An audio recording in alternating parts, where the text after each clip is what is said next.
Hola a todos y bienvenidos a este nuevo podcast en De Personas Radio.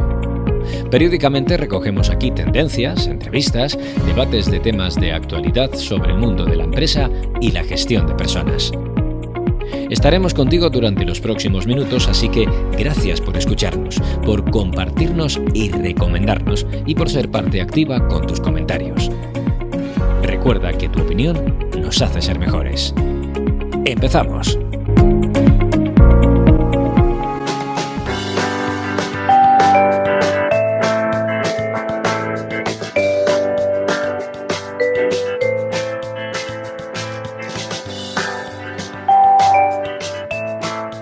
Hoy vamos a hablar de comunicación en mayúsculas, porque lo vamos a hacer con un periodista, pero sobre todo con un amigo, con una persona con la que yo tuve el enorme placer de entrar en su tertulia los sábados por la mañana por casi una temporada y media, un añito y medio que yo creo que estuvimos, pero entraba sistemáticamente, claro, con la diferencia que ellos estaban entrando desde España a las 10 de la mañana y para mí eran las 4 de la mañana cuando me levantaba con el ojo cerrado, así que es un gusto tenerte aquí, Curro Castillo, es un gusto tenerte, es un gusto sentirte cerca, pero sobre todo verte con los ojos abiertos y escucharte con los oídos abiertos.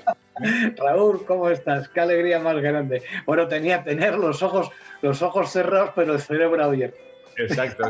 Oye, ¿te creerás que lo hacía en la terraza me acuerdo de la casa de República Dominicana en Santo Domingo, lo hacía en una terraza que a las 4 de la mañana no había nadie y estaba yo ahí prácticamente con los ojos cerrados, con un calorcito buenísimo como hace en el Caribe, pero sí, fue una experiencia muy interesante hablar de temas de actualidad, de temas interesantes en su momento y nada, que te agradezco mucho, Curro. Hoy vamos a hablar de comunicación. El que está feliz soy yo, estoy encantado. Un saludo a todos, por cierto. Sí, claro, fíjate que nos están bien altos, guapos y rubios. Este es un podcast que se escucha en más de 40 países ya y se escucha prácticamente en toda el área de Latinoamérica, por supuesto también en España y en muchos países de habla inglesa en donde hay gente que se conecta y nos escucha. Así que generalmente todos con el concepto de liderazgo. Pero decía que vamos a hablar de comunicación porque primero tú eres un experto en eso y segundo porque la comunicación, yo siempre digo que está presente en todas las acciones que un directivo hace o incluso en las que no hace y está comunicando también, ¿no? Y yo quiero decir de Curro Castillo que fue profesor del máster, director del máster en creación y gestión de contenidos audiovisuales. Fue un poco por también introducir periodista por la Universidad Complutense de Madrid, ha estado trabajando en Onda Madrid, que fue donde yo le conocí. En fin, toda una historia y una trayectoria de comunicación que yo creo que van a ser muy interesantes para los líderes que nos están escuchando. ¿Qué ha cambiado, Curro? En 42 años te da tiempo a hacer de todo, ¿eh? Hay que pasar por todas las emisoras y televisiones y universidades. 42 años de currelo, ya quisiera yo tener 42. Pero de cómo se comunicaba hace unos años a cómo se comunica ahora, ¿cuáles son los 3 o 4 cosas que han cambiado radicalmente? Hay una cosa fundamental que ha cambiado, una de ellas es la tecnología. Es decir, la utilización de la tecnología. En televisión esto quizá se pueda notar menos, pero se sigue notando. Bueno, si se ven los informativos, se utilizan tipos de realidades virtuales que forman parte del contexto del decorado de la propia noticia, porque no estoy hablando de programas en el que la postproducción luego juega un papel importante, sino que se están emitiendo en directo y en la que se pueden introducir una serie de factores en la que estás colocando al presentador de la noticia en el Congreso de los Estados Unidos. Y está en el Congreso de los Estados Unidos. Pero claro que influye porque visualmente el impacto de la noticia o la manera de comprender la noticia, el alcance, cambia radicalmente. Pero la radio ya desde hace tiempo, la radio, ese hecho de fe, en que no sé quién eres, ni te veo, ni sé dónde estás, pero me has dicho que te llamas Manolo y te creo porque lo dices por la radio, y tú me has dicho a mí que está lloviendo verde, y si tú lo dices, es que está lloviendo verde. Eso ha cambiado también radicalmente, porque estamos haciendo la radio, la estamos haciendo por streaming, en directo, con cámaras y con sistemas de realización. lo cual significa que están viéndote cómo te rascas la oreja, o si llevas un pañuelo, o si no lo llevas, o si ese día te has afeitado o no, o cómo están los papeles por la mesa, y si hay un cierto orden, si tienes mala letra, si tienes legañas, o si te has cabreado, o cómo te comunicas con los demás. O sea, de forma que hay que tener muchísimo cuidado, porque todo lo que no se veía en la radio ahora se ve y forma parte del contexto. O sea, en la tecnología, esto por dejarlo ahí, que hay otros muchos ejemplos, ¿no? La tecnología sin duda. Pero yo creo que hay otra cosa mucho más importante que ha cambiado, y que cambia sistemáticamente por la propia necesidad de no perder la capacidad de comunicarse de la forma más sencilla del ser humano. A medida que se sofistican los sistemas de comunicación tecnológicos, es como si estuviera surgiendo dentro de las personas, es una impresión personal, la necesidad de que seamos mucho más sencillos nosotros a la hora de hacer las cosas y decir las cosas más fácil y más comprensibles, menos retorcidas. Y esto se está notando en todos los parámetros de la comunicación, familiar, personal, política, en todos los órdenes. Esto creo que son dos factores importantes. Y creo que hay otra cuestión que ha cambiado mucho, y es que tenemos ahora todos en todo el mundo, tenemos no la sensación, la certeza de que de la noche a la mañana algo invisible puede darnos la vuelta a la vida. De tu vida, de tus hijos, de tu familia, de tus amigos, de tu trabajo, de tu entorno y del mundo. Y esto ha imprimido un carácter diferente también a la comunicación. Porque el hecho de que yo te vea, la alegría que yo he sentido o que estoy sintiendo ahora mismo al verte, es más profunda que la que podía sentir antes. No es que el afecto sea distinto, ni la importancia de las personas sea menor. No, es que es como si se hubiera despertado un chip dentro de nuestro propio cerebro, en el que el hecho de que sencillamente estés y te veas sonreír y moverte y mirarme, esté cargado de un valor tan enorme que el hecho de que te pueda decir directamente qué alegría me da verte no es una frase hecha por primera vez en siglos. Yo creo que estos son valores importantes, ¿no? Qué bueno, fíjate que ya sabes que es mutuo. Es verdad que esta sensación de fragilidad que tenemos, en donde, fíjate, nosotros hablábamos mucho con los directivos de que estábamos en un mundo, seguro que has oído todo ese acrónimo también un montón de veces, volátil, incierto, complejo y ambiguo, ¿no? El mundo VUCA famoso, ¿no? Y tratábamos de explicarles la volatilidad. Esta volatilidad se ha demostrado, pero esta incertidumbre se ha demostrado, la complejidad se ha demostrado, y este mundo nuevo en el que estamos efectivamente nos hace como mucho más frágiles, como decías, ¿no?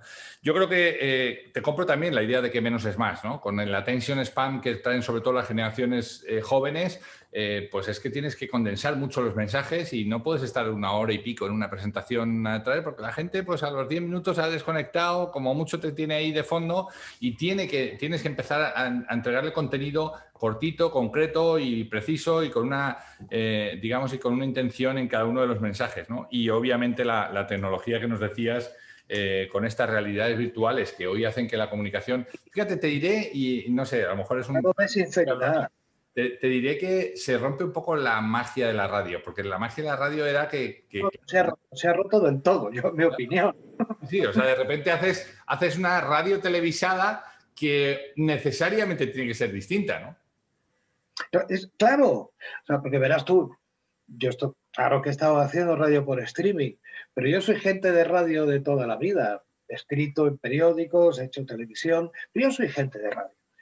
Y en realidad me importa un rábano las 3 cámaras o las 4 cámaras que quieran poner, pero me importan un rábano.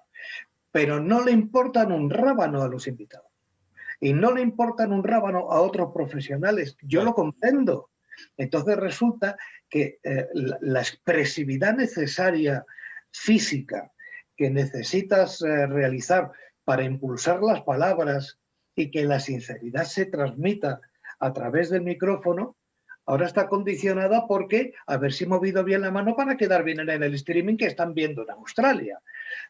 Ahí se ha perdido esencia radiofónica. A lo mejor no se ha perdido corazón, a lo mejor no se ha perdido rigor, no, con seguridad no se ha perdido rigor, pero la esencia natural, profunda, propia, única de la radio con el streaming se ha perdido. Y eso es un hecho indiscutible. Claro. Sí, se ganan algunas cosas, como eso, como más cercanía a lo mejor sobre todo con la radio, que era, digamos, un poco, no sabías quién estaba al otro lado y podías imaginar la cara o tal, y ahora el espectador ya te puede ver y puede ver efectivamente lo que está pasando en el estudio, que también es mágico, como los que hemos estado en un estudio hemos podido comprobar, ¿no? Es mágico lo que pasa y eso se ha llevado al espectador, pero es distinto. Oye, me gustaría que habláramos de directivos, ¿no? Porque tú has asesorado a directivos en la importancia de la comunicación, les has ayudado a llevar su mensaje a sus equipos, a su gente, a sus stakeholders. ¿Cuál es la clave? ¿Por qué es tan importante el que un directivo sea un buen comunicador? Hombre, hay dos razones, en mi opinión, ¿no? Pero son muy sencillas. La primera, porque tienen mucha responsabilidad. Y es posible, como ocurre muchas veces, que de una presencia física ante un público amplio, importante, que va a medir todo un futuro, incluido el tuyo, y que esté basado en un discurso que desarrolla un plan, si no lo comprenden a la primera, resulta que tú mismo estás fracasando, pero no porque hayas hecho un trabajo malo, eres un directivo de primer nivel y lo demuestras con lo que planteas, planificas, piensas, pero no te han entendido. Y si no te entienden, la duda razonable en inversores, en accionistas, en los altos directivos más políticos, esta duda razonable existe. Pero hay otra razón, en mi opinión, mucho más importante, y es que aprender a comunicarse con los demás pasa por aprender a comunicarse contigo mismo. Esta es una cuestión que yo he tenido la ocasión de vivir intensamente en cada una de las ocasiones, porque yo no hago, cuando hago estas cosas, no realizo cursos generales, son personales. Cosas específicas para una persona. Tú y yo y solitos, y encerrados. Entonces, tengo que repetir muchas veces, recuerda que yo estoy intentando contigo descubrir que tú sabes decir las cosas. No te estoy enseñando a decir las cosas, pero les tengo que recordar también, y recuerda que yo no soy psicólogo, soy un periodista, soy un comunicador, porque a través del encuentro con la lectura y con la capacidad de comunicación, la cantidad de autopreguntas personales, de rastros personales que afloran y que llevan en momentos determinados a tener que parar la sesión porque parece un diván. Y tú no eres psiquiatra ni eres psicólogo. Y en ese momento no es que lo vayas a ser, pero eres la única persona que está cerca de otra, que no sabe realmente quién eres para cogerle la mano y decirle, un día u otro tenía que salir. Para comunicarse con los demás tienes que saber hablar contigo y tienes que saber ser valiente para aceptar cosas que formaron parte de tu vida. Tenemos una capacidad de relegar recuerdos y suprimir de nuestra memoria determinadas circunstancias desagradables que sin embargo pueden estar afectando a con quién nos hemos relacionado en este momento y por qué, y a lo mejor no son las personas adecuadas. Yo he tenido sesiones durante mucho tiempo con determinadas personas muy profesionales que finalmente han terminado modificando su propio entorno personal. A ti no te quiero, a ti no te quiero, a ti no te quiero, a ti tampoco, a ti tampoco, a ti tampoco. Y no sé qué demonios hago compartiendo cenas con vosotros desde hace 10 años, porque sois todos una panda de no sé qué. Pues prefiero a estos. Eso ocurre, te encuentras contigo y ocurre. Pero es el hecho de que para que yo hable contigo, Raúl, primero tengo que hablar conmigo. O sea, yo hago una reflexión profunda, si hablara de mi vida, ¿y por qué han ocurrido determinadas cosas en mi vida? ¿Por qué estoy aquí y no aquí? Yo creo que estamos... He tomado decisiones, tengo que verlas, tengo que hablar conmigo. y tengo que decirme las cosas con las palabras. A mí me enseñó, y perdóname, No. Dale, a mí me dale. enseñó el valor de la palabra un profesor que yo tuve en COU, que murió con 93 años. Se llamaba José Antonio Ibáñez. Yo quería ser médico. Pues, ¿qué tendrá que ver? Y fue el que me explicó por qué. Yo no podía ser médico, yo tenía que ser periodista, tenía que ser escritor, tenía que hablar con la gente, pero fue la persona que me explicó el valor de la palabra y fue el primero que me enseñó de qué forma yo tenía que hablar conmigo mismo. Y me dijo, una persona que no es capaz de decirse a sí misma lo que siente, con las palabras reales, que significan lo que siente, no está terminada, no es una persona terminada. Y eso no está en la mano de nadie, está en tu mano. Qué bueno, qué bueno. Fíjate que yo creo que esta falta de comunicación consigo mismo en los líderes tiene que ver también con algo que hemos hablado en otras ocasiones también, que es la soledad del líder, ¿no? Muchas veces no tienen a nadie a quien contarle, por eso acaban en tu diván, que ya sé que no es un diván, pero acaban contándote cosas que dices, oye, esto trasciende más allá, esto va más allá de la comunicación. Pero porque necesitan agarrarse a alguien que les escuche, porque están generalmente rodeados de gente de como dicen aquí en Estados Unidos, de yes men, ¿no? De, oye, todo sí, y les falta esa parte de comunicación, ¿no? Pero fíjate, no sé si estarás de acuerdo conmigo, lo más importante, y es algo que nos da la radio, es la capacidad de escuchar a su gente, ¿no? La capacidad de hacer buenas preguntas y escuchar honesta y genuinamente lo que los demás tienen que decir, ¿no? Si los directivos comunicaran de ese modo, ¿no les iría mejor? Mucho, mucho mejor. Y lo de la soledad del directivo, que es cierta, es real, también es relativa, ¿eh? Que todos tenemos entornos personales. El directivo es un ser humano. Es decir, puede ser que haya un entorno en el que, como decía Carlos V, que le explicaba a Felipe II, regla número 1, no te fíes jamás de nadie, de nadie. Bueno, esta regla de Carlos V se ha venido extendiendo a lo largo de los siglos, ¿no? En todos los órdenes, en las grandes empresas sobre todo. Pero nadie está solo, tienes tu propio entorno personal.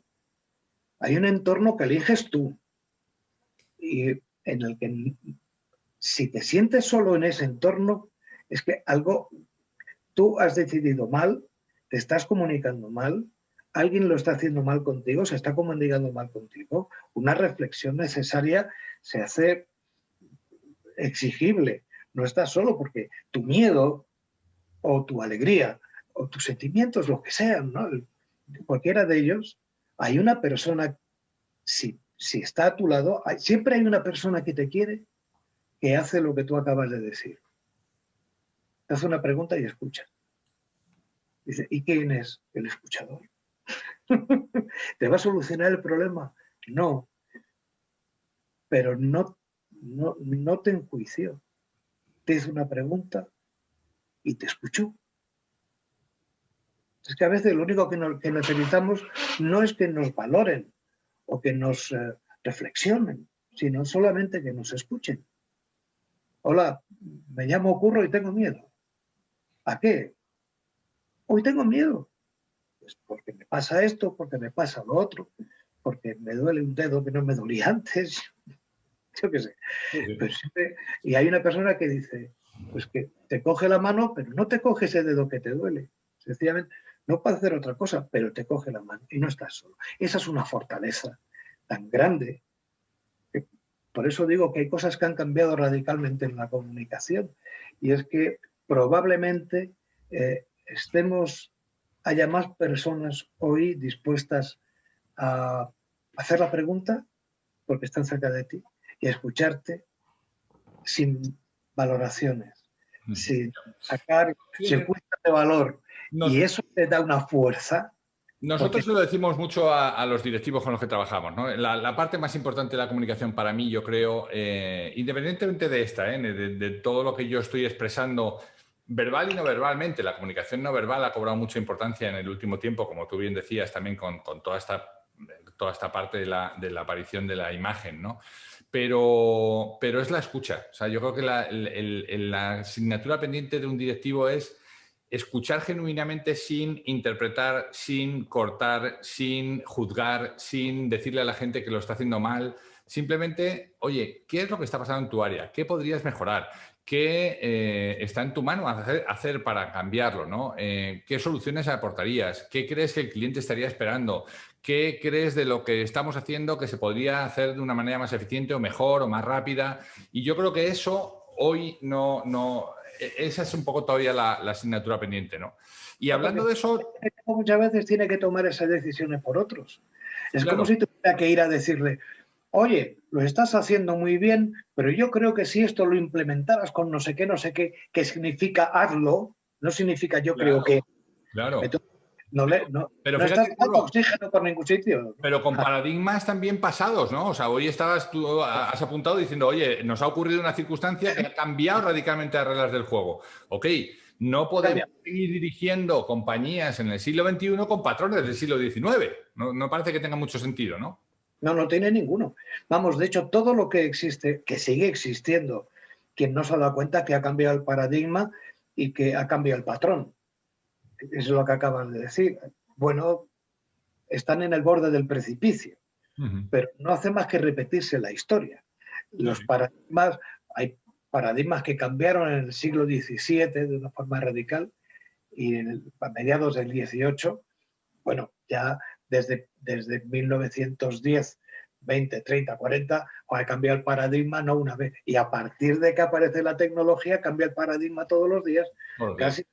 Entonces, deberíamos tener una mentalidad que estuviera mucho más preparada para esto. Pero ha llegado a ocurrir algo que lo ha cambiado todo cuando pensábamos que nada iba a cambiar, que éramos nosotros ya los que íbamos incluso a llegar a comprender la velocidad con la que evolucionaba la tecnología, aunque estuviera fuera de nuestro alcance, comprender esa velocidad. Y ha llegado algo que ha dicho que no, que es mentira, que te estás dejando en el camino todo esto. Y no se han dado cuenta. Pero es que tampoco se dieron cuenta cuando cambiaba el paradigma a mediados del siglo XVIII o en el primer tercio del siglo XX, tampoco se daban cuenta mucho. Y hoy hay organizaciones que siguen funcionando con paradigmas de primero de siglo o de mediados del siglo XVIII. Sí, sí. Y hay gobiernos que financian eso. Sí, claro, porque interesa. Hay una frase de Mario Benedetti que me encanta, que dice: cuando teníamos todas las respuestas, de pronto nos cambiaron las preguntas, ¿no? O sea, Genial. claro, ¿no? Es genial. O sea, y eso pasa mucho en las empresas también, ¿no? Esta es una reflexión que hago con muchos directivos de primerísimo nivel, ¿no? A quien más les cuesta cambiar es a ellos. Pero tiene sentido, porque haciendo lo que han hecho han llegado a los puestos de cabeza. Por tanto, no me pide a mí que cambie mi esencia, mi forma de hacer. Si haciendo lo que he hecho he llegado hasta aquí, ¿cómo voy a cambiarlo? Tengo que hacer las cosas como he venido haciéndolas. Y yo creo que ese es el esfuerzo. No es porque no lo quieran hacer, sino porque requiere cambiar su esencia, requiere cambiar su forma de hacer, requiere cambiar todo lo que han hecho hasta llegar hasta ahí, ¿no? Y si no tuvieran que cambiar eso y sencillamente ampliar la sensibilidad con la que se observa, si no tuvieran que cambiar es sencillamente hacer eso, porque a veces el gran directivo lleno de valores, que los tiene, no solamente estoy convencido, sino que los respeto y los admiro, pero creo que el día se hace demasiado estrecho a la hora de observar de lo que somos capaces. Y tú lo has dicho, como he llegado hasta aquí, y con mi aportación, esta empresa además ha crecido así. Oiga, no me diga usted que cambie una cosa que funcione, pues tiene toda la razón. No, es que el cambio de paradigma está, fíjate, es una impresión personal, porque ha cambiado tan radicalmente que ¿quién tiene un criterio exacto? No seré yo quien se atreva a semejante soberbia. Pero sí me parece que al directivo la manera de ampliar, o sea, de decir, no cambia nada, crezco, me ensancho, es comprender el sentido de la lealtad que una persona que está bajo su mando puede tener y no ha descubierto. El sentido de la lealtad. Es decir, voy a llevarle la contraria a Carlos V. No te fíes de nadie. Sí, sí. Yo creo que hay que fiarse. Hay que descubrir de quién te puedes fiar. Pero para eso eres quien eres. Cree en ti.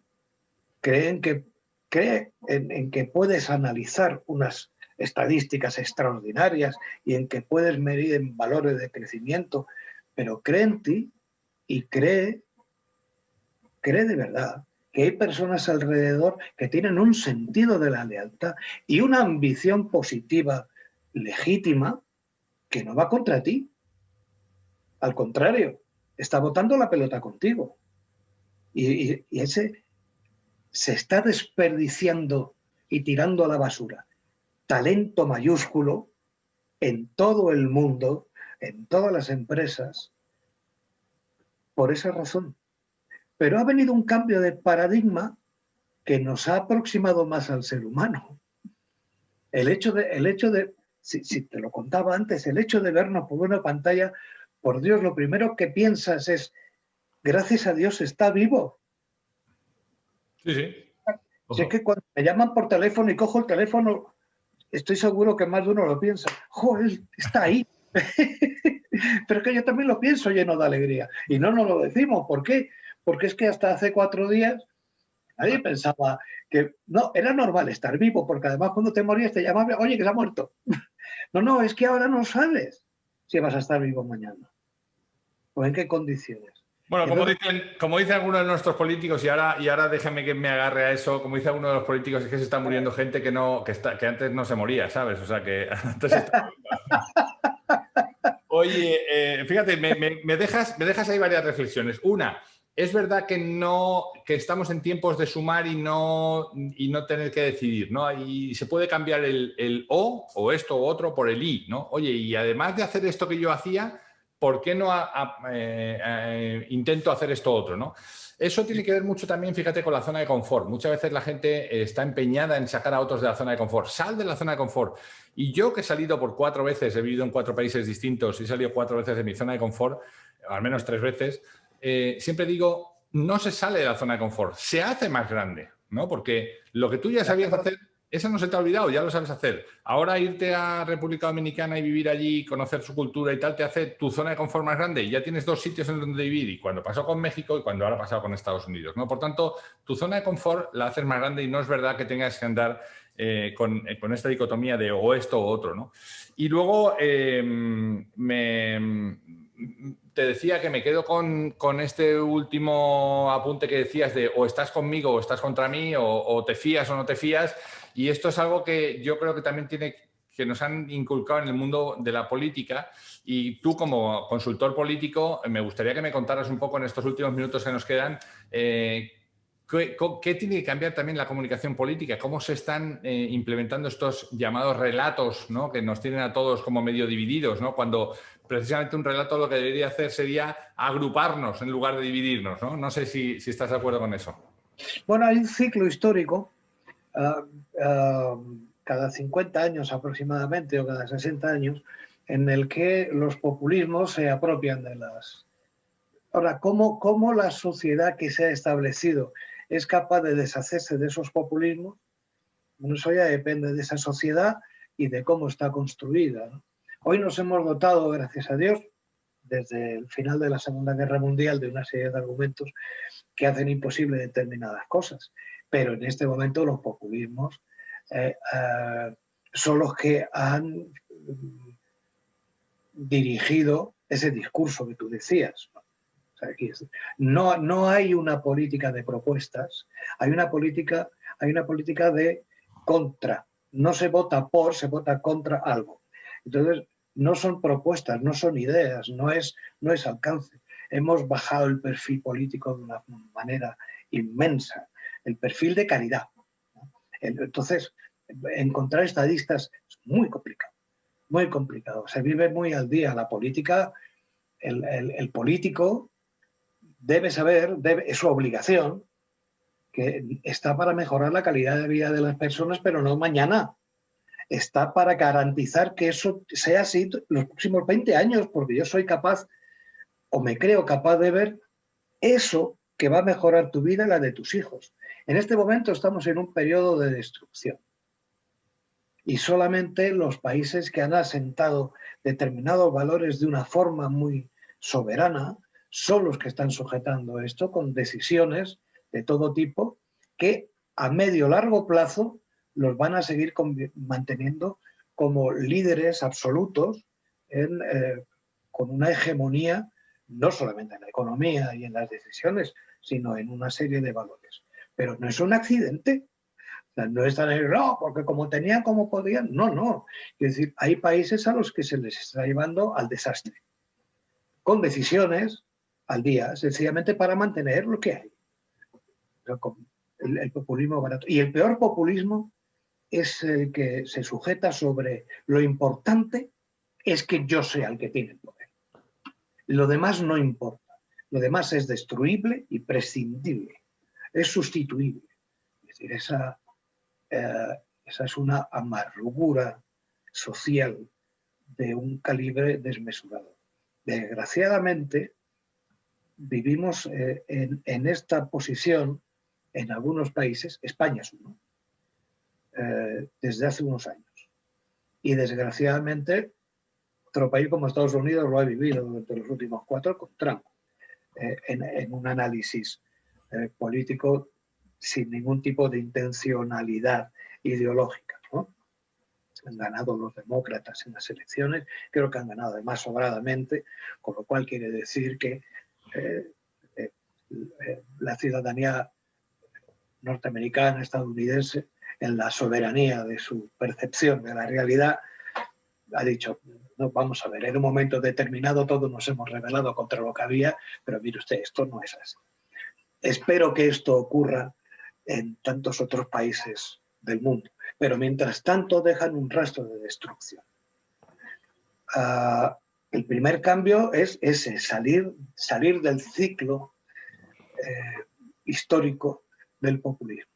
Y el segundo es recuperar los espacios destruidos.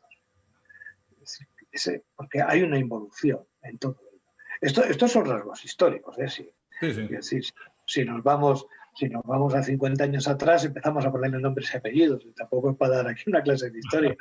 No es para nada. Pero probablemente 400 años también tendríamos estos mismos ciclos y seríamos capaces de reproducirlos, ¿no? Lo mismo, son ciclos. Sí, son ciclos. Está claro. Está claro. Oye, Curro, nos hemos puesto muy... Yo cuando hablo de política me pongo muy tristón, así que vamos a pasar página, vamos a irnos al futuro, ¿no? Estamos acabando, no te quiero robar mucho más tiempo. Sí que me gustaría que nos dejaras con 2 o 3 mensajes positivos, 2 o 3 mensajes... Todo lo que tengo es tuyo. Exacto. ¿Qué sigue? ¿No? Aquí en Estados Unidos tiene una frase buenísima que es "so what", ¿no? O sea, vale, bien, ya hemos hablado de todo esto, ya hemos hablado de los cambios, ahora ¿qué sigue? ¿No? ¿Cómo lo ves? ¿Qué escenario ves? ¿No? Bueno, yo soy positivo y optimista en este sentido siempre, ¿no? O sea, y hemos hablado antes de eso, hay algo importante, ¿no? La pregunta existe, pero si alguien la quiere responder, escúchale. Es decir, hay mucho reproche a las actitudes pasadas. Yo conozco a gente muy inteligente, muy capaz, muy preparada, que ha sido capaz de votar a las siglas más descerebradas posibles, ¿no? Lo ha hecho. Pero eso no quiere decir que haya que estar reprochándoselo todo el santo día. Es decir, tenemos una libertad para ejercerla, tenemos derecho a equivocarnos. Entonces yo soy positivo y optimista porque creo que la gente que libre y legítimamente, de una forma democrática, ha hecho determinadas cosas para regañar a alguien, se ha dado cuenta que cuando el voto se mete en la urna no es un tirón de orejas. Es que puede cambiar todo el estatus de un país y la vida de mucha gente, de mayores, medianos, pequeños, niños, medio pensionistas y del Atleti, yo qué sé. Entonces, que hay que tener mucho cuidado. Pero soy optimista porque las políticas que llevan a la destrucción de las personas se ven muy pronto. Sobre todo cuando ha costado mucho trabajo que tengamos en tantos lugares del mundo la belleza de la libertad que tanto ha costado a tantas generaciones conseguirla, ¿no? No se puede tirar por la ventana. Yo creo que las clases políticas de hoy tienen la oportunidad, a ver si lo hacen, de recuperar algo importantísimo, que es la obligación didáctica de explicar de dónde proviene la libertad y de dónde provienen los grandes valores. Y no vienen del supermercado. Para que haya leche en un tetrabric hay una vaca y la vaca está en el campo y el tetrabric no viene andando y los pantalones no van solos a la lavadora. Y hay generaciones que no han recibido esta educación imprescindible. Fíjate que esta conversación la tuve yo con una exministra, una mujer con un tamaño intelectual extraordinario, paseando hace bastantes años, una exministra de Felipe González, paseando por la Universidad Complutense, por el Paraninfo. Y hablábamos de la responsabilidad de los políticos de explicar de dónde venía la libertad, la democracia, la Constitución. Y con esto estoy hablando de cualquier país del mundo. Y ya me reconocía entonces que ese trabajo no se estaba haciendo. Y entonces, pues llega la generación en la que cree que la democracia pues es como los pantalones, como los lava mamá, pues andan solos a la lavadora, se planchan solos y luego se cuelgan solos y tú te los pones y vuelve a empezar, ¿no? No, que es algo que se defiende todos los días, que hay valores tan importantes en la convivencia, el diálogo, la tolerancia, el respeto, que no van solos a la lavadora, ni se planchan solos, ni se cuelgan solos en el armario, ¿no? Y creo que después de este ciclo en el que hay un intento de destrucción de valores, después del anterior ciclo, yo creo que nos hemos dotado de elementos institucionales, personales y legales, como para que, por muy potentes que se crean los que pueden destruir las cosas, no lo son. Qué bueno, qué bueno. Y que esa partida la vamos a ganar, pero la vamos a ganar con la palabra, ¿eh? Con Borges, ¿no? Es que nos han cambiado las preguntas, pero vamos a encontrar las respuestas. Yo soy positivo y optimista en ese sentido.